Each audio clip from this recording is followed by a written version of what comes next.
goal is really to share code between native builds and JavaScript builds. And an important thing is that since we build libraries, I have to show you how you export an API from, so that other native JavaScript can use it.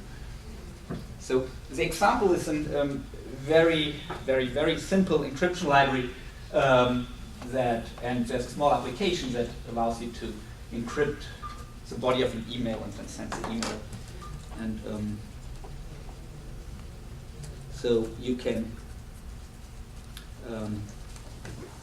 build it if you're lucky by, well, first we can do the native build. So this is a library. Then you, sorry, where is my, oh, let's see. Where it is. I have it here. Yeah. So you can just install it using normal Cabal install. So it's really just a native Haskell library. GHC can compile it. It will take some time. And when you do it, you get essentially a package that, I think I have to.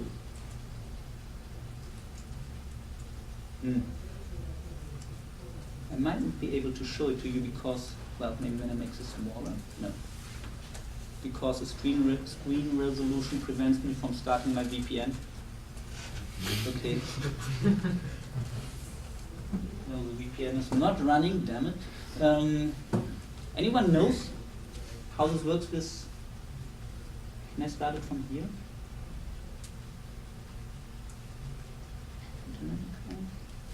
Anyone knows this? No, obviously not.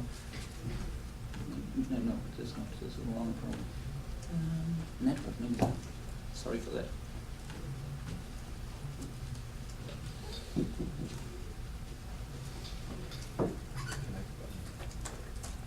Can I? Okay, I can probably show it here. At least the code, okay, here. Okay. So essentially, this is a library that we just built. So it has this. Is it so? Yeah, it has this modules. Essentially, the main library is this password encryption library, and so we build it here. We can run it finished, so we can run the tests. Let's do this. Somewhere I have it already. No, not here.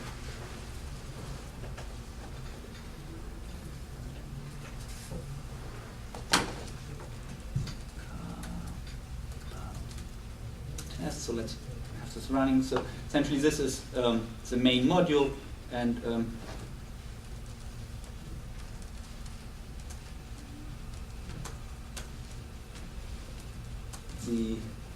this is the interface. So we have 3 new types for pathways, ciphertext, plaintext, and we have an encrypt function that encrypts the pathways, decrypt, and yeah, that's what the library offers. And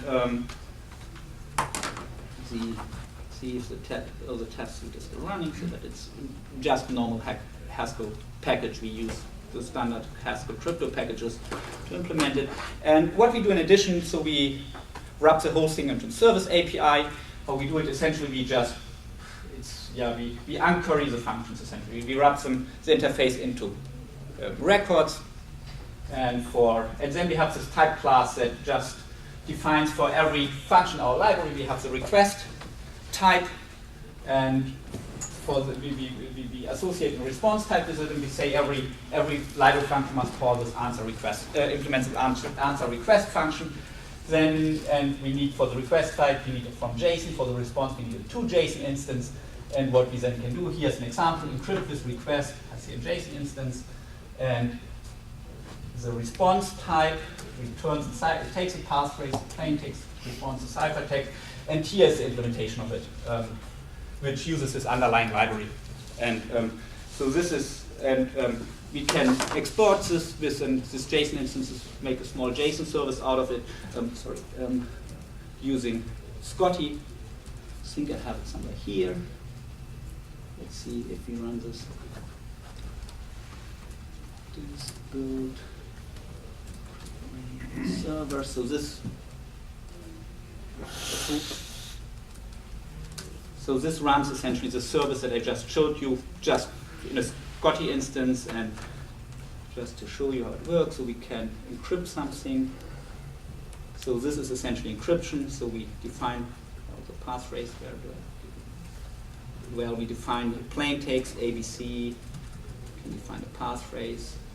Well, it's already defined. So there's encrypt.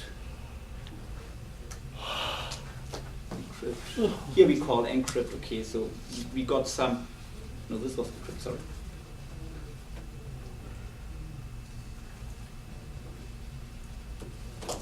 So here we encrypted something, and well, we can decrypt it. So it's just a standard server-side application.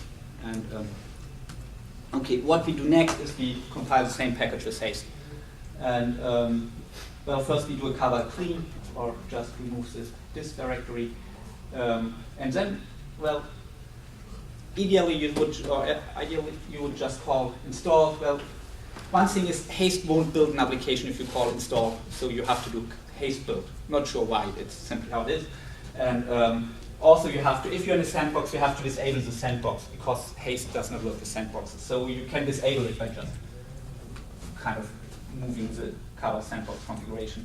Then you first install the dependencies. This should be just on this Haste instance. It's essentially the Haste version of Cabal with install, and you have to pass this flag Haste and dependencies only. Then you configure it, then you build it, and essentially what you find in the Cabal file is we have to link in the some JavaScript. Native JavaScript code. This is a crypto library in JavaScript. This is our boilerplate code for the foreign function bindings. And if you do this, you should get an Haste application that when you run it should look like this, and you can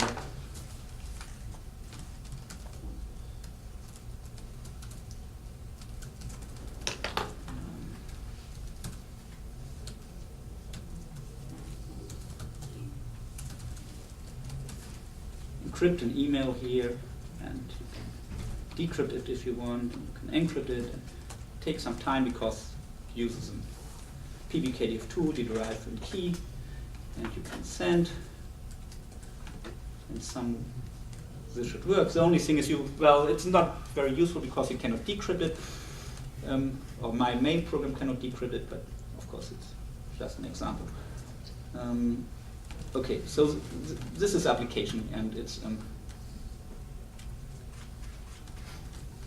if you look at the code, well, there's some JavaScript here, some UI code, and I'm a crappy JavaScript UI programmer, therefore it was simple. The important thing is what do we offer to the person who uses this API, and here you see, so essentially this log function is just for a callback for error reporting and progress reporting. We just print it to the console. Then the main thing is this APIs. So essentially what our Haste main function does, it gives you this API object or prototype for it, and then when you create an instance of it, you get this encrypted passphrase and the decrypted passphrase. This takes the request object, which is just this. You see the JSON instance that we defined before. It takes the progress continuation, failure continuation, and success continuation. And when it succeeds, you get essentially back the ASIN or the JSON object that we just defined, the same for decryption. So the point is the JavaScript code uses the same API as a service, and there is some benefit to it. The first thing is, well, you can easily integrate this with web workers. Web workers are, most browsers at least, they only support passing of arguments as stringified JSON objects. And through callbacks, and which is very similar to just an AJAX call. And so we can just take this API and put it in a web worker and run in parallel. And this is good because cryptography is often very expensive. For example, these functions, it took half a second or so to generate the keys. And if you have more cryptography going on, it easily takes a few seconds to run in a browser. And so that's the first good thing. The next thing is it makes it really easy to switch between the server, the native server, and the JavaScript API. So you can just have a small function that dispatches between either making an AJAX call or making a call to this API. And this can be helpful, for example, if you're on your VPN or your corporate desktop, you might want to use, your browser might detect this and might use, and it's a trusted network, might use the cryptography running on a server, and only when you're traveling, it might use the slow cryptography in the browser. The next thing is compatibility testing gets easy because you have really the same interface on the client and on the server. So essentially, it's a bit like running the server in the browser. And okay, so in order to accomplish it, by the way, how much time do I have? I think I'm already talking quite long. 15 minutes. Okay, so I make it quick. So in order to accomplish this, we have to solve essentially solving problems, and Haste is not very helpful currently in solving these things. Well, we need to somehow share code with the native build, and examples here, the Ethan instances we share. We have cryptographic protocols that we want to share in code, special arithmetic, for example, elliptic curve arithmetic and modulo arithmetic we implement once, and we run it in JavaScript, compile it to JavaScript or to native build, and part of the business logic is the same on the client and in server components. And in order to do so, we need to somehow deal with the low-level dependencies. For example, we need big integers in JavaScript, and we need byte strings because JSON uses byte strings, and or text, and or byte strings are used for cryptographic primitives, and yeah, we need the cryptographic primitives, and so we need somehow be able to dispatch on this, depending if you build for native code or for JavaScript. And well, in Haskell we have essentially 3 options for doing it. We can do package level abstractions, which we do mostly in production because it's the easiest thing to do well. We can also do module level abstractions. For example, in the GitHub repository, essentially we just mimic a subset of the byte string API, and we just load, instead of on the Haste build, we just load this mimic byte string API that then matches to JavaScript functions. And well, and also we can do code level abstractions where you will see it in the code that I put on GitHub. There's a lot of C preprocessor stuff going on. And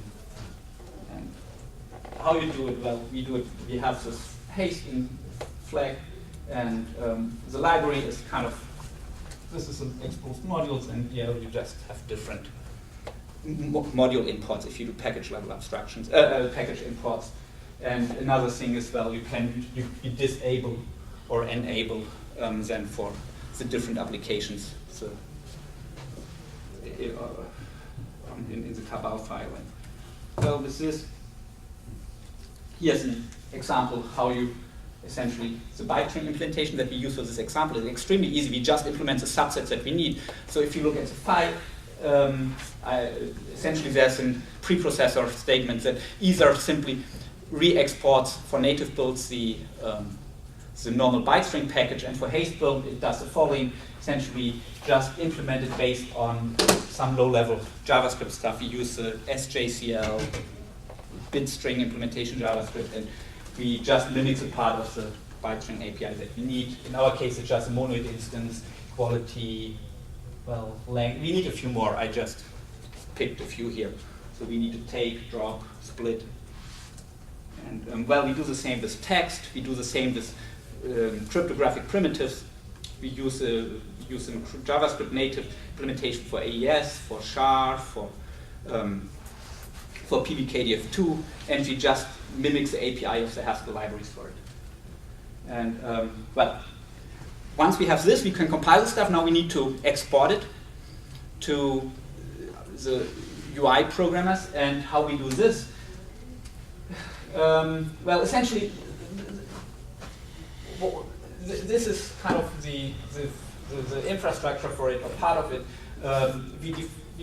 We wrap essentially all our API in this kind of functions. And how does it work? We had this type class, and we have an async request that takes any instance of this type class and returns us or exposes this as this asynchronous method. And And for this type, we have this register function here, which takes an API method and JavaScript function name, and this register function creates this prototype for the API that I showed you before. And so in your code, once you have this set up, you only call this register function name, and you give this API method that is generated by this function, so you get it once and for all, and this exports the API. And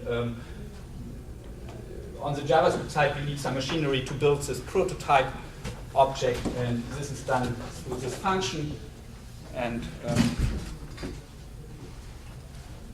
well, this is roughly how it works, so I omitted a lot of code, but essentially you see here that we get this JavaScript function. This is the main part, so essentially this JavaScript function that goes on some marshalling, takes arguments with confirmations and some method, and there's some more stuff needed for the callbacks on the Haskell side, but those are details, and you can read through the code on GitHub if you really are interested.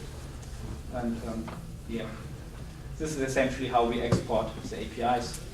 And well, this is just a list of everything I omitted, so if you want to know something about it, just feel free to ask me.